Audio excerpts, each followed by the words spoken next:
শিব হলেন সনাতন ধর্মের প্রবর্তক। আজকের গন্তব্য তার মন্দির জলেশ্বর।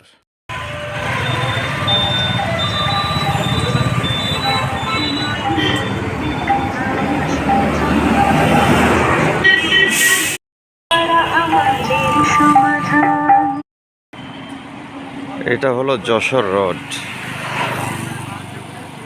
গাইঘাটা থেকে 3 মিনিট হাঁটতে হবে। হাঁটলে এই ব্রিজটা পড়বে। এটা হলো যমুনা নদী।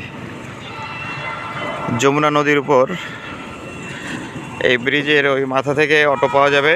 ওই অটো ধরে জলেশ্বর যেতে হবে।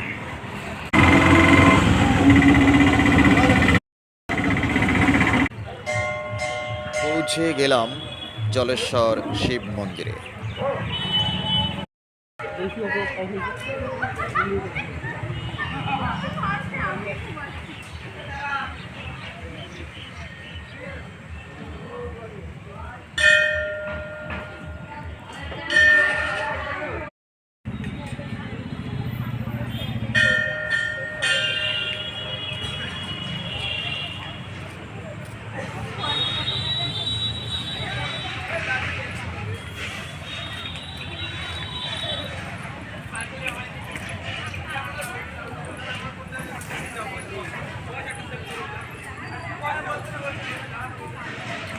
এটা হলো নন্দী, মানসা, শিবের বাহন।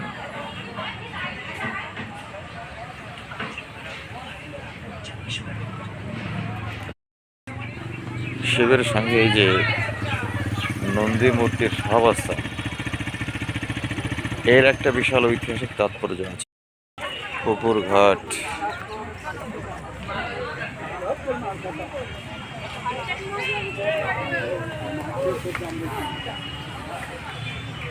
এই হলো মূল মন্দির। পাশে নতুন তৈরি হচ্ছে আর একটা মন্দির।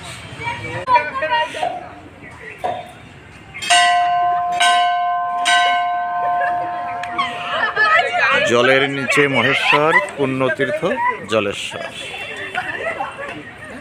জলের নিচে মহেশ্বর, পুণ্যতীর্থ জলেশ্বর। মানে সারা বছর শিব মূর্তি বা এখানে শিবলিঙ্গ এই পুকুরের জলে আর মধ্যে ডুবিয়ে রাখা থাকে। পুকুরটা এত বড় যে এখানে বিভিন্ন পাখিও দেখা যাচ্ছে। ওখানে বেশ কিছু পানকৌড়ি দেখা যাচ্ছে। এই যে পানকৌড়ি।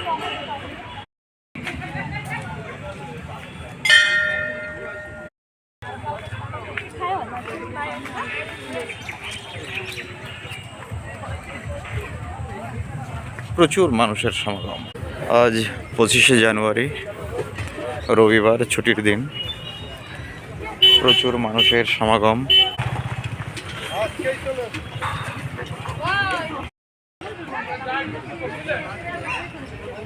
জলেশ্বর শিব মন্দির।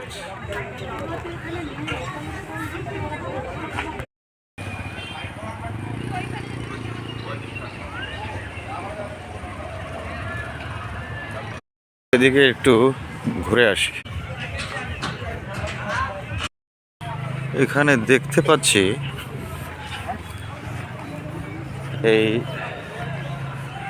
এইটা হচ্ছে তীর্থ বিতান নান্দনিক উদ্যান ও বনভোজন কেন্দ্র পরিচালনায় জলেশ্বর শিব মন্দির ও পর্যটন উন্নয়ন কমিটি। বাহ, এইটা হলো তাহলে একটা উদ্যান। এখানে পিকনিকের আয়োজনের ব্যবস্থা রয়েছে। এই যে এখানে সব পিকনিক করছে মনে হচ্ছে। তীর্থ বিতান।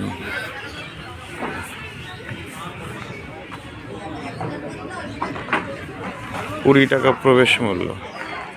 যাই হোক, এই তীর্থ বিতানে আজ ঢুকতে পারলাম না। এর মধ্যে বিশাল বড় একটা মন্দির রয়েছে। 4টেই বন্ধ হয়ে যায়। আমার 4:30 বেজে গেছে আসতে। 5টা পর্যন্ত খোলা। এই যে ভিতরে একটা বিশাল বড় মন্দির, হর পার্বতী মন্দির। আর ভিতরে খুব সুন্দর গার্ডেন রয়েছে। এই জলেশ্বর তীর্থ বিতান বন্ধ হয়ে যাওয়ার কারণে আমি ঢুকতে পারলাম না। তো পিছন দিকে এসে একটু এখান থেকে একটু দেখা যাচ্ছে, জুম করে সামান্য অংশ একটু তুলে দেখাই। এই তীর্থ বিতানটাকে এখানে বাইরে দাঁড়িয়ে যতটুকু সম্ভব দেখানো যায়, ধরা যায়, চেষ্টা করছি। জলেশ্বর শিব মন্দিরের সামনে পুকুরের পাড়ে বসে আছি। এখন 5টা 13 বাজে। সূর্য দিগন্ত রেখার নিচে চলে গেছে। আমার পিছনে মন্দির, আমি মন্দিরের সামনে চাতালে বসে আছি। আমার সামনেই পুকুর। এখানে বসে আমি কয়েকটি কথা বলবো। জলেশ্বর শিব মন্দির, এটা শিবের মন্দির, কিন্তু শিবকে হিন্দুরা শিবের পুজো করে, কিন্তু শিবকে তাকে বেদে বা গীতাতে হিন্দুদের যে প্রধান দুটো ধর্মগ্রন্থ সেখানে তাকে খুঁজে পাওয়া যায় না, তার নামগ্রন্থ কিছু নেই। তাহলে শিবকে? শিব হলেন সনাতন ধর্মের প্রবর্তক। শিব আর কেউ নয়, শিব হলেন আমরা যাকে জৈন ধর্মের প্রবর্তক, প্রথম তীর্থঙ্কর ঋষভনাথ বলেই চিনি, তিনি হলেন শিব। ঋষভনাথ কথাটা একটু এদিক ওদিক করে উচ্চারিত হলে ঋষভনাথ হয়ে যায় ঋষিবনাথ। ঋষভনাথ থেকে ঋষিবনাথ, শিবনাথ শিব, অর্থাৎ ঋষভনাথ শিব। হিমালয় থেকে কন্যাকুমারিকা পর্যন্ত সারা ভারতবর্ষ জুড়ে প্রচুর শিব মন্দির রয়েছে। সারা ভারতবর্ষ জুড়ে হিন্দুরা শিবের উপাসনা করে। তো শিবের সঙ্গে ব্রাহ্মণ্যবাদ, বর্ণবাদ, জাতপাত, শিবের ধর্মের সঙ্গে এসবের কোনো সম্পর্ক নেই। শিব অর্থাৎ ঋষভনাথ যে ধর্মমতটা প্রচার করেছিলেন তার মূল আদর্শ ছিল চতুর্জাম, সত্যবাদিতা, অহিংসা, অপরিগ্রহ এবং নিজের জন্য বা ব্যক্তিগত সম্পদ না রাখা। নব্যপ্রস্তর যুগে মানুষ যখন কৃষিকাজ করতে শিখলো, ফসল উৎপাদন করতে শিখলো, তখন সম্পদ তৈরি হলো। আর এই সম্পদ যাতে কেউ ব্যক্তিগতভাবে সঞ্চয় না করে, সেই জন্যই তিনি বললেন ব্যক্তিগতভাবে সম্পদ সঞ্চয় করা যাবে না, তাহলে গোষ্ঠীগত যে জীবন তাতে ভাঙন ধরবে। তিনি অহিংসার কথা বললেন, হিংসা না করার কথা বললেন, প্রাণী হত্যা না করার কথা বললেন। কারণ সেই সময়ে কৃষিকাজ করে কিছু মানুষ সভ্যতার মধ্যে প্রবেশ করেছে বটে, কিন্তু কিছু মানুষ তখনও ছিল যাযাবর এবং অসভ্য, বর্বর। তারা অন্য সম্প্রদায়ের উপর, বিশেষ করে কৃষি উৎপাদক সম্প্রদায়ের উপর আক্রমণ করে তাদের উৎপাদিত শস্য লুণ্ঠন করত, তাদেরকে হত্যা করত। তিনি সেই জন্য অপরিগ্রহের কথা বললেন, অর্থাৎ না বলে অন্যের সম্পদ নেওয়া যাবে না এবং মানুষ খুন করা যাবে না, প্রাণী হত্যা করা যাবে না, আর সত্যের পথে চলতে হবে, সত্য কথা বলতে হবে। এই সত্যবাদিতা, অহিংসা, অপরিগ্রহ এবং ব্যক্তিগত সম্পদ না রাখা, এই আদর্শ বিশ্লেষণ করলে সেই সময়ের নব্যপ্রস্তর যুগের পরবর্তীকালে সেই সমাজের চিত্রটা ধরা পড়ে। এটাই হলো তার ঐতিহাসিক তাৎপর্য।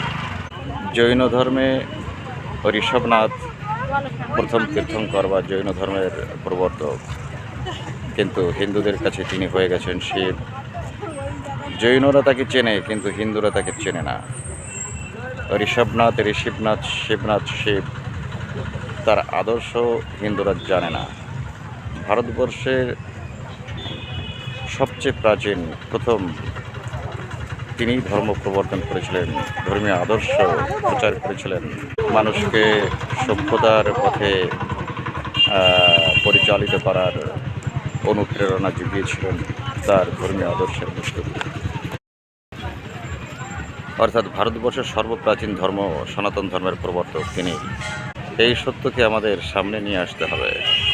ইউরোপে যেমন প্রাচীন ল্যাটিন এবং গ্রিক চিন্তা চেতনার আলোকে ইউরোপে যেমন নবজাগরণ হয়েছিল, ইউরোপ যেমন নতুনভাবে জেগে উঠেছিল, তেমনি ভারতবর্ষের সনাতন ধর্মাবলম্বী মানুষকেও সেই সনাতন ধর্মের যে প্রাচীন সুপ্রাচীন সনাতন আদর্শকে আবার নতুন করে জাগিয়ে তুলে ধরে সামনে নিয়ে এসে বর্তমান কালের এই কুসংস্কারগ্রস্ত জাতপাত বর্ণবাদ ব্রাহ্মণ্যবাদ পূর্ণ এই সনাতন ধর্মকে প্রাচীন সত্য ধর্মের সঠিক সনাতন ধর্মের আলোয় আবার নতুন করে গড়ে তুলতে হবে, প্রচার করতে হবে, মানুষের মধ্যে সেই চেতনাকে ছড়িয়ে দিতে হবে।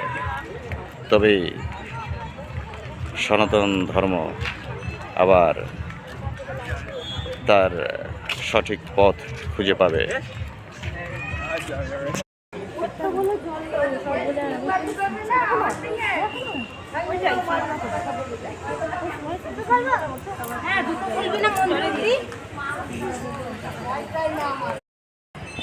বলছি এই যে বলা হচ্ছে জলের নিচে মহেশ্বর পুণ্যতীর্থ জলেশ্বর, এটা কেন বলা হচ্ছে? আমার মায়ের কাছে একটু মানে জলের নিচে মহেশ্বর সেটা বলা হচ্ছে কেন? জলের ভিতর থাকেন তাই? ওই চৈত মাসের তৃতীয় সোমবারে তোলে, তুলে তারপর পুজো করা হয় তাই তো? তারপরে নিচে এক মন্দির আছে, ওইখানে পুজো হয়। ওইখান থেকে আলেই শহর চলে যায়। শহর 3 দিন হালি শহর চলে যায়। হ্যাঁ, 4 দিন থাকে। হ্যাঁ হ্যাঁ, ওইখান থেকে আসে, এসে আবার নিচের মন্দিরে পুজো হয় 8টা গ্রাম ধরে। 8 গ্রাম ধরে। আচ্ছা আচ্ছা, 8টা গ্রাম ঘোরে তাই তো? এবার ওই সংক্রান্তির আগের দিন এই বড় মন্দিরই ওঠে, পয়লা বৈশাখে আবার ছেড়ে দেবে। আচ্ছা, আবার জলের নিচে তাই তো? আপনার নাম কি? আমার নাম অঞ্জনা দাসী তাই? আচ্ছা ঠিক আছে, তো জিজ্ঞেস করলাম তাই আপনার নাম জিজ্ঞেস করলাম। ঠিক আছে।